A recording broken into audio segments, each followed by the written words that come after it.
Hi, I'm State Representative David Millard, 109th District in Columbia County. Privileged to be here, honored to be here today at the Pennsylvania Farm Show with Secretary Redding, who is the Secretary of the Pennsylvania Department of Agriculture. Secretary Redding, thank you for allowing me this interview and welcoming me to the Farm Show. Honored to see you here. Thank you for your support. And you know, one of the things that we always highlight with the Farm Show is constituent involvement from all across Pennsylvania, people who are involved in agriculture and raising animals and exhibiting those animals here at the Farm Show, and all of the networking that takes place, all very important things with regard to agriculture and the future of agriculture in our great Commonwealth. And one of the things that I'm very proud of course, is 109 showcases in Pennsylvania, which are our Pennsylvania fairs. Right. And really, when you think about all of the fairs, the agricultural fairs in Pennsylvania, they really do contribute to the bottom line, the education and the financial aspect of agriculture in Pennsylvania. Would you like to offer us some comments on that? Well, I think we consider this farm show our state fair. And I look at Pennsylvania's history, and we don't necessarily term it that. It was a farm show, but all intents and purposes it's a state fair. But it wouldn't be what it is without the local community and county fairs of Pennsylvania, and all 109 of them. You can go to the family living area, you can go to the show ring, I can take you to the food court. Every place you go, you're going to see the 109 fairs of Pennsylvania and their influence on what we do here. That's just in terms of representation. Then you've got the economic impact, the job creation, the local tourism, the opportunities for food and beverage and lodging and all of that. Incredibly important to Pennsylvania as a farm show and our state fairs. So very proud to have state support for them. We appreciate your advocacy. I joke that my standard greeting to you and you to me is how the fairs are doing, right? You do a great job, so thank you for what you do. Well, thank you, and I think that we both appreciate the importance of what those fairs are. Yes. They really are some of the gateways and the thresholds to agriculture and the involvement of agriculture in all of our daily lives here in the Commonwealth. And the great thing about fairs and agriculture in Pennsylvania and the Farm Show is that it captivates audiences of all ages. Yeah. And we see that involvement, whether it's preschool children involved in animal husbandry, or if it's individuals who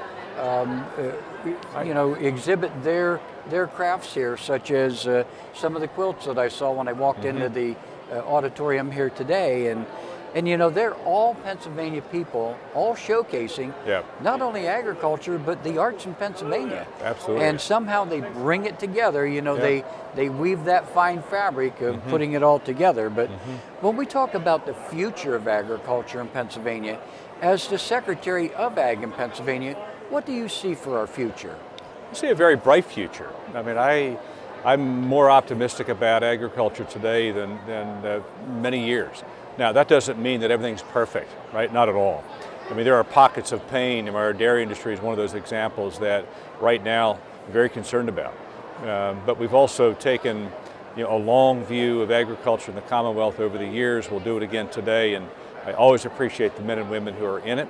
I know how difficult it is and the challenges that come with it, but when you look at where we're positioned as a Commonwealth, 40% of the population being within 24 hours of Pennsylvania, the diversity of product that we produce here, the access and infrastructure we have to deliver that product, there's no reason why we can't compete for that consumer and those sales across both Pennsylvania, this region, and across the country. So I'm very optimistic about it. I see a lot of opportunity for youth, right? Chance to come back into agriculture. We need a new generation to take over these farms. All of that is embedded in this future of agriculture that we see. And we talk about education. Agriculture traverses a lot of different entities. Education is one of them. Heavy involvement with VOTEC schools and other schools beyond the K through 12 schools. And if you'd like to comment on some of the career opportunities that are available for youth who are interested in agriculture. Yeah, I mean, it's the other exciting piece. I mean, it's as we've looked at this workforce development issue in Pennsylvania, what we've come to appreciate is that there are 28 different occupations that are part of the in-demand occupations for ag in the next 10 years. 75,000 jobs is our projection of what the retirements, new opportunities in agriculture. So it's tremendous. They're everything from the scientists, they're the agronomic side, they're the sales representatives, they're the truck drivers, they're the batch makers. And the batch makers are folks who take all of these ingredients and make that good cookie, right? Yeah. or the dairy product or whatever. They're called batch makers. All of that is part of the 28 in-demand occupations that we see on the horizon.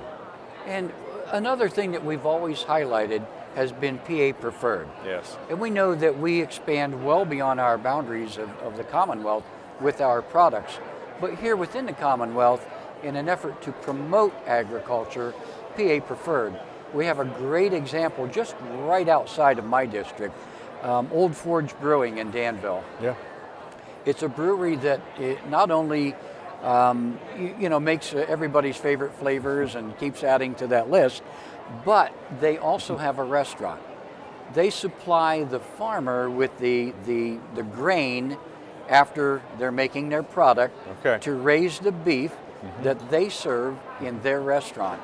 Okay. And it's just an incredible story of how this chain interacts with each other to promote those Pennsylvania products. Yeah. And we've seen that so many times in so many of the industries. One of the big industries in my area is Wise potato chips. Yeah. And I learned just recently after a tour there that 80% of a potato is water. And they showed how they process that water right out of that potato, and I got to tell you that at the end of it, there's nothing like taking a hot potato chip right off the end of the line and tasting it. Yeah. And what pride I have when I go into other areas of Pennsylvania or other states and see that Wise potato chip product sitting on a shelf. And I'm sure that you've seen many examples of that yourself in all your visitations, and if you care to share some of those with us, I'd appreciate that. Well, I think your point of the Pennsylvania Preferred program, sometimes we underestimate the value of that, I think, right? I mean, if you walk into the grocery store, if you go into the Wise Market as an example, who are great partners with the Department of Agriculture and the Farm Show, how do you know what's from Pennsylvania, right? And that's the beauty of having the PA Preferred, the keystone, the check mark on the product, right? Because it immediately identifies that as Pennsylvania, and it's got a lot of different standards that are being met. So as a consumer, that's a good thing. But around the state, I mean, just the diversity of products. We didn't get to be the snack food capital of the world without a lot of great snack foods, right? And every plant that I've been in, the innovation, the ingenuity. I was in the Nouse Foods, which is an apple product plant down in Adams County, which is my home county. As one example. I've been in the any number of facilities, and I'm just always impressed with the products, where they're being distributed to, and where they're sourced from, right here in Pennsylvania. Well, as we talk about the diversity of products, agricultural products in PA, and the fact that they go well beyond our boundaries, we also understand that there are some challenges for some of those industries. Milk marketing, milk pricing is one of them. And, when we talk about other challenges with regard to agriculture, there's always the efforts by your department to stop any infestation that may come into the Commonwealth, either by transportation carrier or by normal circumstances. And one of those, of course, is the spotted lanternfly. And if you could let us know the latest development with regards to that. Yes, the spotted lanternfly first appeared in Berks County in 2014, and that was the first time in America. It was here, and what we have learned in the last sort of 3 years, we know it's devastating. We know it's invasive in every way. The experiences of this past year just demonstrate how difficult this pest is to manage, to try to contain. it is not something that has been easy for us to manage, because it has an appetite now that we've realized everything it meets it likes, right? So it likes the grapes, it likes the apples, it likes the hardwoods. Its host plant is an Atlantis tree, the tree of heaven. It needs that to complete its life cycle. And we're trying to sort of eradicate that, but you can appreciate all of these corridors with the Atlantis tree there. How do you do that? It's going to require us to do, some spraying, some targeted removals. We've got some very active research projects underway. We're working with the U.S. Department of Agriculture and Penn State to do that. But we're really concerned. Bottom line, I'm concerned because of what happened this past year. We're now in 13 county quarantine. So we moved from 1 and some municipalities to 9 to 13. This past year, whatever the conditions were, it simply exploded. So we're really working hard for 2018, trying to get our plan, take our lessons learned, but it's going to take resources, it's going to take some time, and a really effective ground force, right, to remove them, to spray, et cetera. So we'll do our best, but it's not going to be an easy fight. Well, and we realize, as we talked earlier, the value economically of agriculture, and something like that could have a very devastating effect as far as the bottom line. And I think that one of the challenges that your department has done very well in has been like avian flu, whenever there's an outbreak, in getting that word out immediately through all of your media outlets and everything else.